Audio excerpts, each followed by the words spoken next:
Prevent this to supersize your business. Welcome to day 158 of our Supersize Your Business Annual Challenge.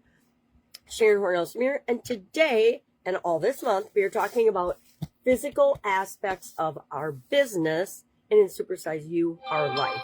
Now, we can't really separate our business from our life because we are usually, if you're like me, an integral part of your business.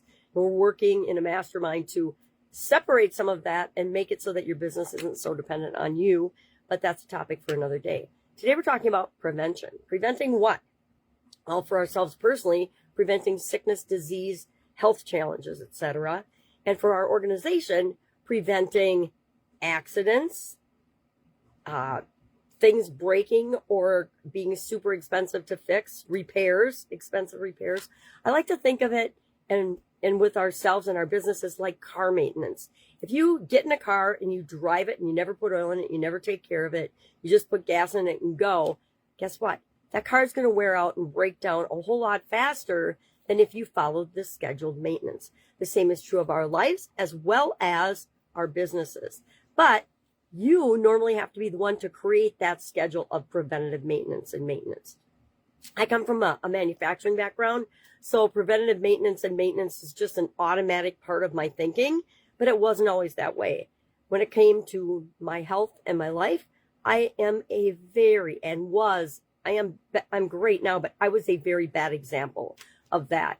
At 50, I had a sudden cardiac arrest, which is a huge, number one, it taught me the difference between proactively taking care of myself and preventing disease and illness versus the cost of having to deal with that disease, that illness, or that event. I'm just fortunate that I was in a place where I could be resuscitated and did not actually die. I guess it wouldn't have mattered to me then if I did. Everything would have gone on and been figured out without me, but I wasn't ready yet, right? At 50, I wasn't done yet. I definitely wasn't done yet. So I learned a huge, very, very expensive lesson about the difference between taking care of myself along the way and not taking care of myself. And at 50, since I did wake up and I did come back, I made a huge, huge lifestyle change and life shift. And now I preach, probably a little too much, the importance of taking care of ourselves and preventing the preventable. Because was my sudden cardiac arrest preventable? I'm going to say yes, it probably was, because I was a stress, I was a ball of stress at the point that I had my sudden cardiac arrest. And if I'd known better, I would have been managing that stress better, and it wouldn't have gotten to the point where it almost took my life. So if we're thinking about this with respect to our business, what things do we need to have in place? Ask yourself this today. Audit it for yourself. For your own personal self-care and health, but for that of the people that are part of your organization.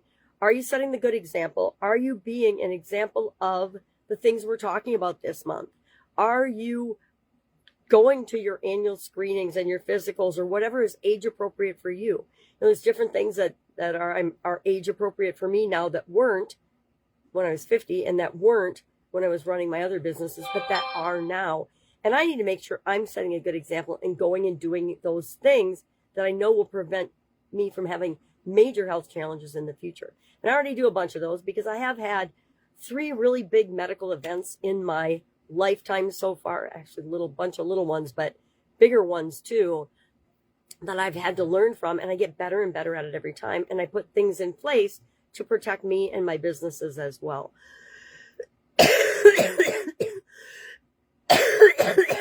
When I had my sudden cardiac arrest, fortunately for me, I had things set up so that I could be away from the business for an extended period of time while I went through cardiac rehab and things like that. Vast majority of people and business owners I work with do not have anything like that in place. You have to have contingency plans. You have to have insurance. You have to have a nest egg of cash flow set aside to protect you in case anything happens, because so much unpredictable happens in our world and in our businesses. We're setting ourselves up for possible elimination. Look at the COVID pandemic. Millions of businesses went out of business during the COVID pandemic because they didn't have enough resources put in place to protect them for a massively extended period of time. Now, I will admit my rule of thumb is 3 to 6 months of buffer for each of the businesses. I too would have probably been struggling. However, I also know that in that 3 to 6 month period of time, I would have figured something else out, which is exactly what I did during the pandemic. But a lot of people have never had anything bad happen to their business, and they didn't know to do that. And many of them didn't stand a chance the way the whole thing was set up. While other people made millions of dollars on fraud. Topic for another day. So what are we going to do today? We are going to audit our organization and ask ourselves, are we setting the example? First and foremost, we need to set the example. Are we setting the example of being proactive and preventing and putting systems and habits in place to make sure bad things don't happen to us or to reduce the risk of it, right? We live in a world of tremendous information. Anything we need to know or want to know, we can figure out, or ask AI, ask Google, ask AI, which Google's got AI. Everybody's got AI now, to find out what we should do. For you, just Google it. What do I need to do to be healthy at 50? What do I need to do to be healthy at 30, etc.? Whatever it is. There's no reason to say, I don't know what to do. We all can find the answers to that. But then only we can do it. So set the example by actually doing it. Audit your organization and ask yourself, are we doing and offering and encouraging people to take better care of themselves? Are we still pushing the hustle culture and the sleep deprivation and all the go mentality? Or are we teaching people to take care of themselves so that they can show up at work 100% and then can go home and be 100%? Are we, I don't like the word balance. I personally think balance is bullshit, and I think it's different for each and every one of us. But are we encouraging people to figure out what is right for them and what is their balance in terms of being able to be a human being and be a great employee or a great part of our organization as well? Do we encourage screenings? Do we offer benefits? Do we, again, we're talking about this in each of the different areas that we talk about this month. You know, are we providing the right nutrition and the right example and the right snacks and food and exercise opportunities and things like that and benefits for our organization? It's a choice. We don't have to. We can say, oh, that's everybody else's own personal responsibility. And then if we're not role modeling prevention and taking care of ourselves, guess what we're going to get? A whole culture of people that are not taking care of themselves, because people do what we do, not what we say. They model us just like our children. You know, people will commiserate and bitch and moan about their children, and then they forget that if they just look in the mirror, they know exactly why their children are the way they are, or their parents are the way they are, or why they are the way they are.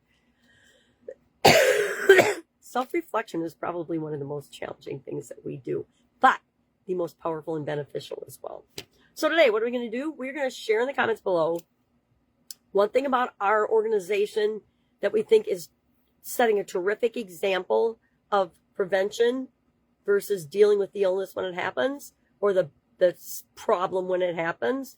And one thing that we are going to explore modeling and adding to our organization that demonstrates that we understand the concept of prevention is more important and much, much, much less expensive than dealing with the problem, the challenge, the disease when it happens. Because guess what? Statistically, something's going to happen to one of your key people in your organization, if not you, sometime during the life of your business. And so we have to have plans in place for that, right? We never know what's going to happen. All right. On that cheery note, I'd like to invite you to join Supersize Your Business School community. I really would. That's a place where all of us from different industries get together and talk about the things that are important to us. And I'm also housing the annual challenge there. Any questions? Hit me up. Otherwise, have an amazing day, and I'll, of course, be with you tomorrow. Hopefully with more voice, feeling better. Bye.